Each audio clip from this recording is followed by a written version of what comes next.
जीवन में सही निर्णय कैसे ले। नमस्कार दोस्तों, मोटिवेशनल अरविंद यूट्यूब चैनल में आपका हार्दिक स्वागत है। दोस्तों, आज हम एक ऐसी कहानी के बारे में सुनाने जा रहे हैं जो आपकी जिंदगी पर गहरी छाप छोड़ने जा रही है। जीवन में कई बार ऐसी परिस्थिति आ जाती हैं जहां आप सही निर्णय न लेने के कारण कई समस्याओं से घिर जाते हैं। यह कहानी आपको अपने जीवन में सही निर्णय लेने में मदद करेगी, जिससे आप अपनी जिंदगी को और आसान बना सकते हैं। उससे पहले अगर आपने हमारे YouTube चैनल को सब्सक्राइब नहीं किया है तो चैनल को सब्सक्राइब कर दें और अपने दोस्तों के साथ इस कहानी को शेयर करें। चलिए कहानी को शुरू करते हैं। दोस्तों, बहुत समय पहले की बात है। एक छोटा सा राज्य था। उस राज्य का राजा बहुत खुशहाल था। उसके पास किसी चीज की कोई कमी नहीं थी। प्रजा भी अपने राजा का खूब आदर सत्कार किया करती थी। प्रजा अपने राजा से बहुत खुश थी। लेकिन एक दिन कुछ ऐसा हुआ जिससे राजा की नींद हराम हो चुकी थी। राजा को रात भर नींद नहीं आ रही थी। 25 सालों से आज तक ऐसा कभी नहीं हुआ था।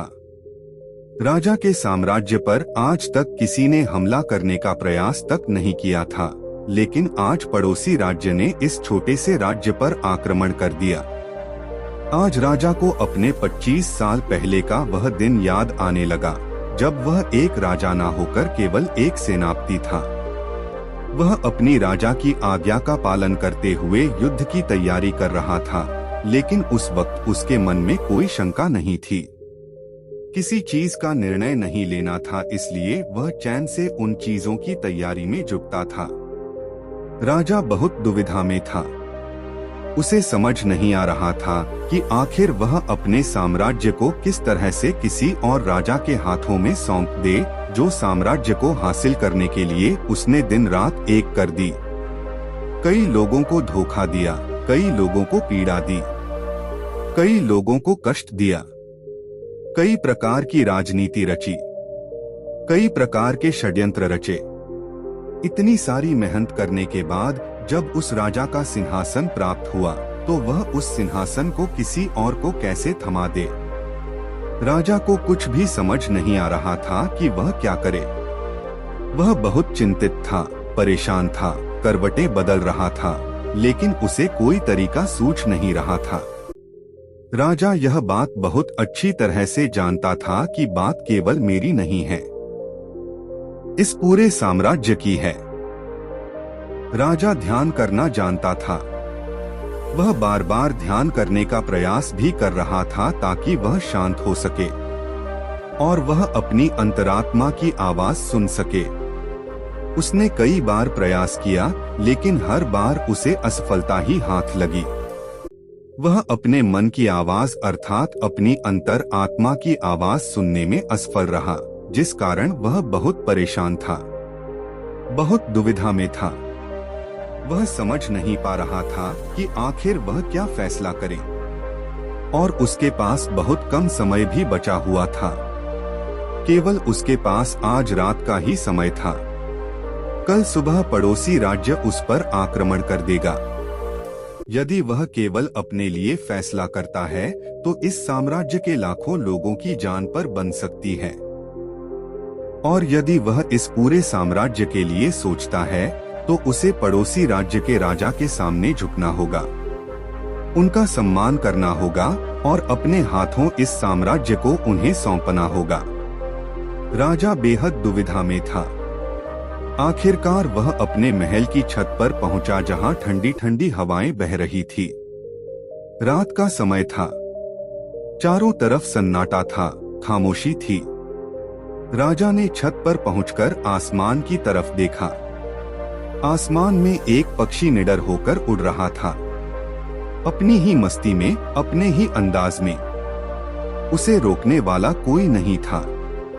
उस पक्षी को देखकर राजा को यह एहसास हुआ कि जब तक कोई व्यक्ति अकेला होता है तब तक वह मस्त होता है, अपने में खोया हुआ होता है। उसे किसी प्रकार की कोई जिम्मेदारी नहीं उठानी पड़ती। वह जब चाहे, जैसा चाहे, वैसा फैसला ले सकता है। लेकिन हमारे सर पर जिम्मेदारी आ जाती है तो फिर एक आदमी अपना अकेलापन, अपनी मस्ती, अपनी आजादी को खो बैठता है, क्योंकि उसके सर पर जिम्मेदारी है।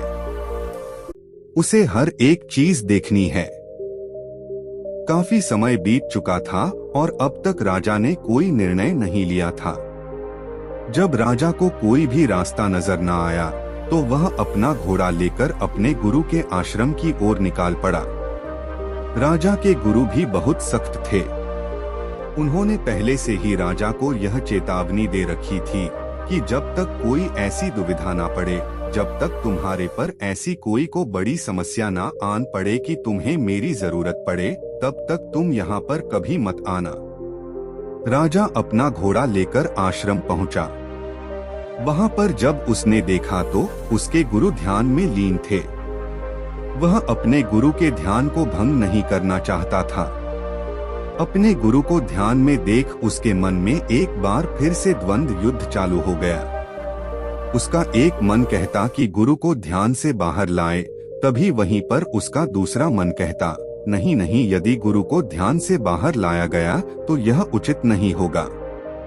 गुरु क्रोधित हो जाएंगे और फिर उसके बाद क्या होगा यह कोई नहीं जानता। राजा खड़े होकर यह सब सोच ही रहा था, तभी तक आश्रम से आवाज आई है, राजा तुम दरवाजे पर खड़े होकर क्या कर रहे हो? भीतर आओ। राजा आश्रम के भीतर गया और उन गुरु को प्रणाम करके कहता है, गुरुदेव आप तो मेरे मन की बातें भाले भांति जानते हैं। आपको यह भी पता होगा कि आज मैं क्यों यहाँ पर आया हूँ, किस बात से मैं चिंतित हूँ। चिंता के कारण मुझे नींद नहीं आ रही। आप ही बताइए मैं क्या करूँ? मैं किस तरह से कोई एक निर्णय लूँ? मैं किस तरह से अपनी अंतरात्मा की आवाज सुनूं, जिससे मैं निर्णय लेने में सफल हूँ? किस तरह से मैं एक सफल निर्णय लूँ और किस तरह से मैं अपने साम्राज्य को बचा पाऊंगा? राजा की यह बात सुनकर गुरु मुस्कुराने लगे और राजा से कहते हैं, राजन हर इंसान के दो मन होते हैं। एक मन उसे कोई काम करने के लिए प्रेरित करता है तो दूसरा मन इस काम को टालने का प्रयास करता है, उस काम से पीछा छुड़ाने का प्रयास करता है। और इन्हीं दोनों मन के बीच में हम फंस कर रह जाते हैं। हम किसी एक तरफ निर्णय नहीं ले पाते, हम किसी एक दिशा की तरफ नहीं बढ़ पाते और ऐसे समय पर हमारे मन में सवाल उत्पन्न होने लगता है कि जो फैसला हम लेने जा रहे हैं क्या वह सही है या फिर गलत। ऐसी स्थिति हमेशा आधी अधूरी हो जाती है और वह हमें अपने पूरे जीवन भर पछताने के लिए मजबूर कर देती है। तभी वह राजा कहता है कि गुरुवर यह तो मैं भी जानता हूँ और मैं भी इसी शंका में फंसा हुआ हूँ।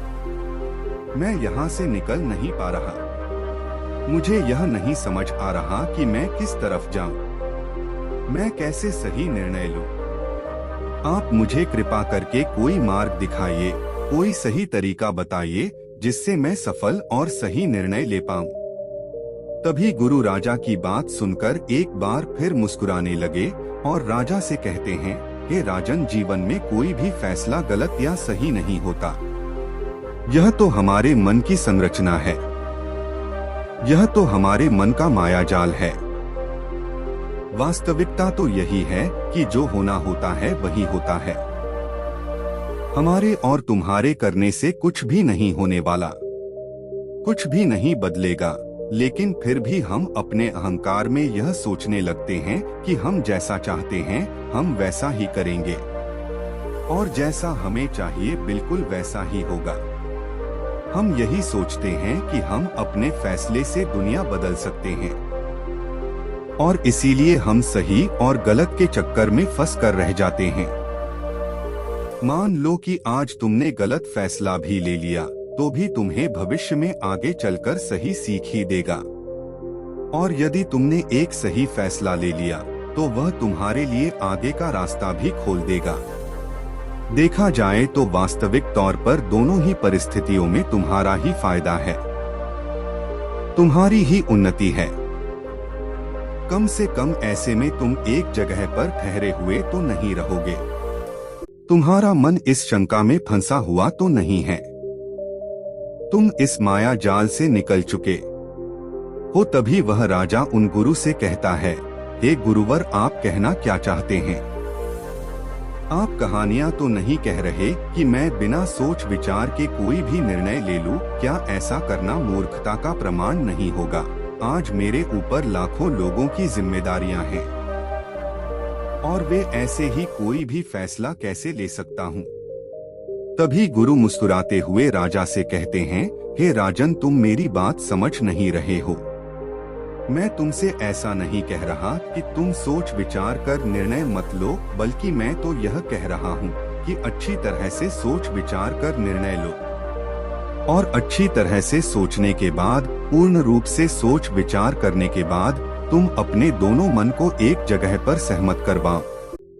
यदि तुम अपने दोनों मन को एक निर्णय पर ला पाते या एक काम के लिए और एक ही दिशा मिला पाते हो तो वही फैसला तुम्हारी अंतर आत्मा का फैसला होगा।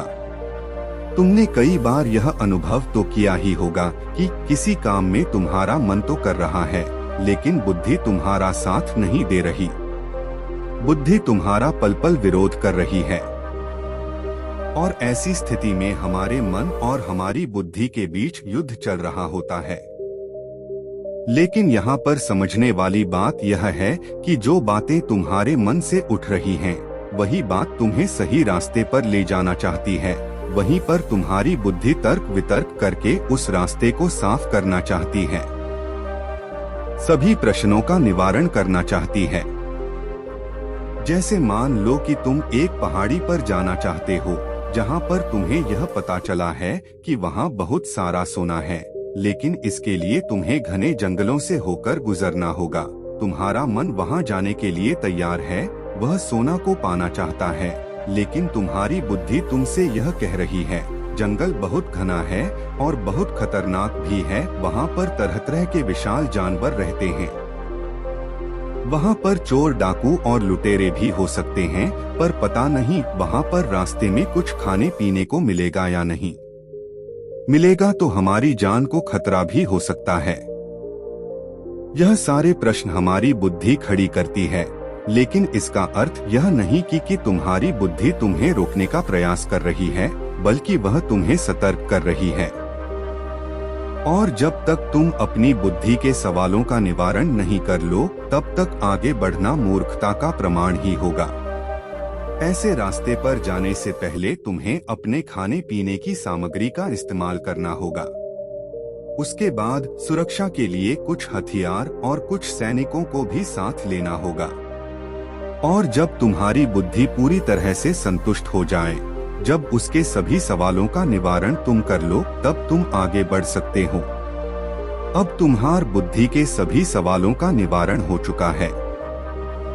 लेकिन कुछ ऐसे लोग भी होते हैं जिन्हें पता होता है कि उसे पहाड़ी पर खजाना है, लेकिन वह यह भी जानते हैं कि रास्ता बड़ा कठिन है, लेकिन वह अपनी यात्रा कभी शुरू ही नहीं करते हैं। इसके बाद उन गुरु ने राजा को वहां से जाने का आदेश दे दिया और वह वापस से ध्यान में लीन हो गए। गुरु की सारी बातें सुनकर राजा के मन में जो द्वंद्व युद्ध चल रहा था, वह पूरी तरह से शांत हो चुका था। राजा वापस महल लौटा और उसने शांतिपूर्वक अपने मन और अपनी बुद्धि को एक ही निर्णय पर सहमत करवाया, और वह था कि हम युद्ध लड़ेंगे। जब राजा के मन से यह निर्णय उठा तो उसकी बुद्धि ने उसके सामने कई प्रकार के सवाल उत्पन्न कर दिए, जैसे कि हमारी सेना बहुत छोटी है, हम उनके सामने टिक नहीं पाएंगे, और पड़ोसी राज्य के पास एक विशाल सी सेना है जो हमें चुटकियों में मसल सकती है।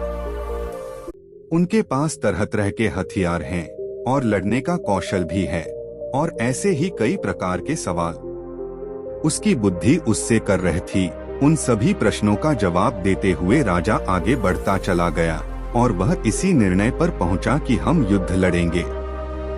यदि हम सही रणनीति से सही तरीके से युद्ध लड़ेंगे तो हम छोटी सेना के साथ ही उन्हें हरा सकते हैं। इसके बाद राजा चैन की नींद सो गया और अगली सुबह उसने अपने सेनापति को आदेश दिया कि हम युद्ध लड़ेंगे। सेना को तैयार करो। सेनापति ने राजा की आज्ञा का पालन किया। दोनों ही राज्य में घमासान युद्ध हुआ। हालांकि इस राज्य की सेना बहुत छोटी थी, बहुत कम थी, लेकिन राजा की सही रणनीति के कारण, राजा की सही निर्देशन के कारण आखिरकार राजा ने इस युद्ध को जीत ही लिया। दोस्तों, आशा करता हूँ कि आपको यह कहानी पसंद आई होगी। कहानी अच्छी लगी हो तो हमारे चैनल को सब्सक्राइब कर दें, क्योंकि हमारे चैनल पर ऐसे बहुत सारी कहानियाँ आती रहती हैं। तो चलिए मिलते हैं एक दूसरी वीडियो में। तब तक अपना ख्याल रखिए।